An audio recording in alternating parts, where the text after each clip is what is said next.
Bonsoir et bienvenue dans Question Directe. Je reçois ce soir Victoire Jasmin, la sénatrice de Guadeloupe. Bonsoir. Bonsoir. Alors vous participez avec les autres parlementaires de gauche à la refondation du Parti Socialiste, qui est un peu, on peut le dire, totalement agonisant. Alors est-ce que la fédération du Parti Socialiste en Guadeloupe peut retrouver de sa vigueur? Tout à fait. Et puis, c'est pas agonisant du tout. Donc, c'est là peut-être la perception. Mais le Parti Socialiste... Il n'est pas très en forme quand même, on ne peut pas dire. C'est vrai qu'il n'est pas en forme. Il n'est pas en forme, mais ce n'est pas parce qu'on est en réanimation qu'on ne peut pas ressurgir. Donc, le Parti Socialiste se porte de mieux en mieux. Nous le voyons. Parce que vous avez quand même plus beaucoup de militants. Vous faites pas beaucoup plus que les Républicains aujourd'hui. 750, c'est rien. Oui, c'est rien. Par rapport à ce que ça a pu être. Ça pourrait être mieux, c'est vrai. Mais le Parti Socialiste ira de mieux en mieux. Parce que mais vous allez les retrouver où, les militants? Il y en a encore? Ils ne sont pas tous partis chez les autres? Et la preuve, il y en a, parce que si je suis aujourd'hui sénatrice, c'est grâce à la plupart des militants socialistes qui sont encore dans les communes, parce que ce sont les grands électeurs qui élisaient les sénateurs. Et si sur la liste de Victorin Lurel, le sénateur Lurel, eh bien, j'ai pu être élu. La sénatrice, c'est parce qu'il y a une... Donc il reste des militants des communes... De nombreuses communes en Guadeloupe. Donc il y a encore des militants. C'est surtout dans le sud, mais il faut aller chercher les autres. Oui, vous pensez que vous avez les moyens que Oui, le travail se fait parce que, bon, c'est vrai qu'il y a quelques jours, il y a eu le congrès du parti. Il y a un certain nombre de choses qui ont été dites. Et puis... Alors justement, parmi les choses qui ont été décidées à l'issue de ce congrès du 24 mars dernier, c'était de refonder évidemment le parti en revisitant ses traditions et ses positions historiques. Alors tout ça c'est bien joli, mais concrètement ça veut dire quoi? Eh bien concrètement, il y a l'élection du premier secrétaire.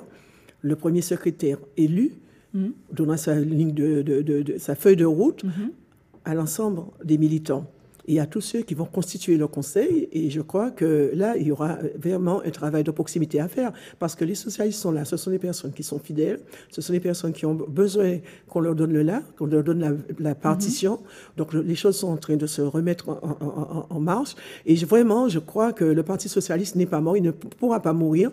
Au vu des élections partielles qui ont eu lieu récemment, nous avons vu élire dans d'autres, au niveau de l'Hexagone notamment, des socialistes. Donc, il y a une reconquête du parti. Qui s'opère, vous croyez? Qui s'opère. Donc, maintenant, il faut reconstruire, il faut améliorer ce qui mérite de l'être. Et puis, toutes les personnes qui sont aujourd'hui aux commandes du Parti socialiste, eh bien, ce sont des personnes qui vont continuer et contribuer. Changer aussi un peu les têtes, parce que finalement, Victorin Lurel est toujours là. C'est toujours lui qui mène la danse. Est-ce que il mène aussi la danse. Il ne mène pas seul la danse. Parce qu'il y a des personnes ressources et parce qu'il faut effectivement renouveler, mais il faut aussi tenir compte des anciens parce que les arbres s'enracinent, il y a les racines. Mais il va quand même falloir un petit peu de jeunes. Oui, parce que là, pour l'instant, c'est quand même, on a vu, la moyenne d'âge des Hilaire Brûlé l'a dit, la moyenne d'âge des militants, c'est 55 ans. Les cadres du parti sont quand même dans la catégorie senior. Alors, c'est quand même un parti qui est un peu vieux, c'est pas forcément très sexy pour des jeunes. Oui, le côté sexy, bon, peut-être. Mais les jeunes sont là. Il y a des jeunes, justement, qui ont revendiqué leur place, qui veulent vraiment prendre le train, qui veulent et s'impliquer. Donc, nous comptons vraiment sur toutes ces personnes qui étaient présentes, qui ont dit un certain nombre de vérités. Et je crois qu'il y a une réelle volonté d'améliorer les conditions du parti, de favoriser l'écoute et d'impliquer davantage les jeunes. Donc ça a été entendu. Alors le Parti socialiste aujourd'hui, il paye quoi en Guadeloupe? Le bilan de François Hollande ou la défaite de Victorin Lurel au régional? Probablement un peu des deux et puis aussi des incompréhensions. Peut-être un peu des deux. Mais je pense que le bilan de François Hollande n'a pas suffisamment été valorisé parce qu'il a fait quand même de bonnes et de belles choses, on se rend compte. On se rend compte également que Victorin Lurel a fait beaucoup pour la Guadeloupe, donc ça n'a pas été forcément bien compris.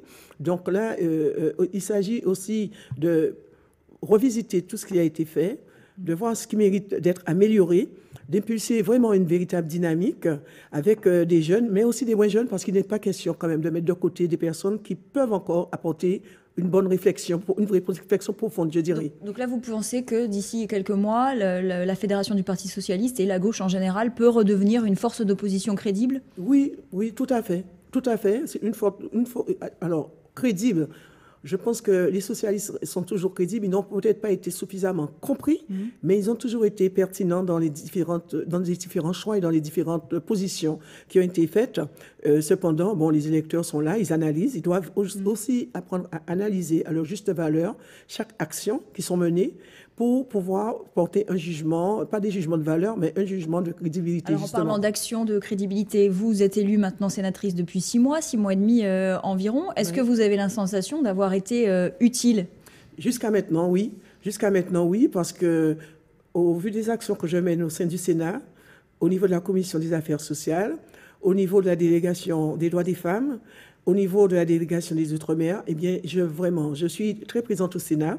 Je participe à toutes les réunions quand je suis là, à pratiquement toutes les actions pour la Journée internationale des femmes. J'ai représenté quelque part les femmes de Guadeloupe parce que j'ai été choisie par la délégation pour faire la synthèse des travaux du séminaire que nous avons mené pour les élus locaux qui se tenaient au sein du Sénat. Au sein de la Commission des affaires sociales, je ne vais pas décliner l'ensemble des actions que j'ai faites, mais mon action est visible sur le site du Sénat. Donc, il suffit que chaque personne qui souhaite voir ce que je fais aille sur le site du Sénat, sénat.fr, et il y a une rubrique « Vos sénateurs ». Voilà, vous êtes aussi très présente sur les réseaux sociaux. Alors, un sujet qui vous tient à cœur aussi en tant que ancienne cadre de santé du CHU, c'est effectivement la crise du CHU. Vous n'avez pas le sentiment d'avoir été un peu trop spectatrice et pas assez actrice dans cette crise? Ah non, je n'ai pas été spectatrice parce que j'ai été quand il y a eu l'incendie, je suis arrivée dans les 24 heures qui suivaient. Je suis arrivée. Est-ce qu'elle a été bien gérée, cette crise? Madame Buzyn, pour accueillir Madame Buzyn, la ministre de la Santé, qui a tout de suite déclaré qu'elle venait. Je suis quand même restée cadre au CHU jusqu'au mois de septembre et j'ai pris ma disponibilité en novembre après avoir épuisé mes congés. Donc vous avez été présente, mais concrètement, est-ce que du coup, au niveau de la gestion de la crise, c'était compliqué. Parce qu'on a perdu quand même beaucoup de temps, parce que là, on est en train d'organiser le nettoyage. Ça aurait dû être fait dès le départ, non? Il y a 3 mois. Non, alors il y a deux aspects. Alors je ne vais pas porter de jugement sur ce qui a été fait. Je pense qu'au moment où certaines décisions ont été prises, peut-être que certains éléments ont manqué. Alors, il y a eu... Est-ce que la direction a pris les bonnes décisions en décidant de relocaliser les activités très vite? Alors, la direction n'a probablement pas pris la bonne décision. Cependant, j'ai pour avoir été sur place, pour avoir vu, alors il y avait une partie qui, au départ, il fallait laisser en état pour que les enquêteurs fassent leur travail. Parce qu'il y a eu une plainte, il y a eu un incendie dans un hôpital. Donc, là, il y a une partie qui relève des compétences des enquêteurs, qui relevait d'abord, il fallait laisser. Le reste, la délocalisation a été faite, la répartition des agents, des patients, donc ça n'a pas été chose facile. Ça a été très mal vécu par beaucoup d'agents qui étaient un peu partout. Pour ma part, je suis allée à Basse-Terre, j'ai rencontré des techniciens. Parce qu'il y a eu cet aspect des choses-là, c'est-à-dire qu'ils ont eu aussi la direction et la pression aussi du personnel qui ne voulait plus aller travailler ailleurs. Et là, on s'est rendu compte qu'il y a eu un fort taux d'absentéisme parce que les gens étaient épuisés, les mesures qui étaient prises ne convenaient pas à tout le monde. À situation exceptionnelle. C'est sûr que tout le monde a joué le jeu, mais à un moment donné, il y avait la pression de certains personnels qui voulaient revenir. Les plus syndiqués, de ceux de l'UTS-UGTG, qui se sont d'ailleurs formés avec le collectif de défense du CHU. Est-ce que ça n'a pas nuit, finalement, parce que il y a eu des décisions qui ont contraint le directeur, de par le mal-être de certains agents qui allaient dans les différentes structures d'accueil, où ils ont quand même été bien accueillis, mais par contre, dans l'organisation, c'était compliqué pour certaines personnes. Donc, il faut savoir que... Donc, est-ce que finalement, la crise, le syndicat sont responsables aussi de cette crise? A tenté de faire, mais c'est que juste après l'incendie, il n'y a pas eu de personnes qui sont restées exposées dans la durée dans les locaux du CHU. Il y a eu ce retour. C'est sûr que le syndicat et le collectif, donc, ils n'ont pas forcément voulu. Il y avait aussi des raisons pour lesquelles ils le disaient, parce qu'il y avait le CHSCT qui donnait des avis. Aussi. Il y avait un peu de tout.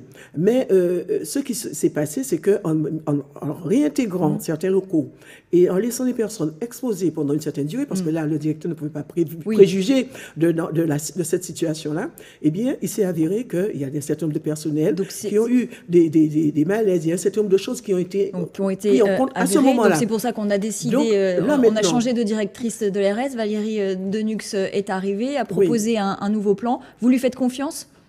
Tout à fait, parce que les décisions qui sont prises maintenant, avant c'était dans l'urgence, il fallait voir. Avec le recul, donc la délocalisation, elle va dans le bon sens? Tout à fait, Madame de Nux, elle a écouté tout le monde. Je l'ai rencontrée avec d'autres parlementaires. Nous avons également été, bien avant, au ministère, pratiquement tous les parlementaires. Nous avons donné notre point de vue. Madame de Nux, elle est arrivée. On a discuté avec elle et là maintenant, les décisions qui sont prises, ce sont des décisions qui sont incontestablement les meilleures. Pourquoi? Parce qu'il faut, d'une part, rassurer les Guadeloupéens. Il faut les prendre en charge. Il ne faut plus que les gens restent chez elles parce que ce qui se passe aujourd'hui, c'est que beaucoup de personnes restent et quand ils arrivent, ils ont peur d'aller au CHU. Et le fait d'avoir peur, eh bien, c'est une perte de chance supplémentaire parce que le temps passe.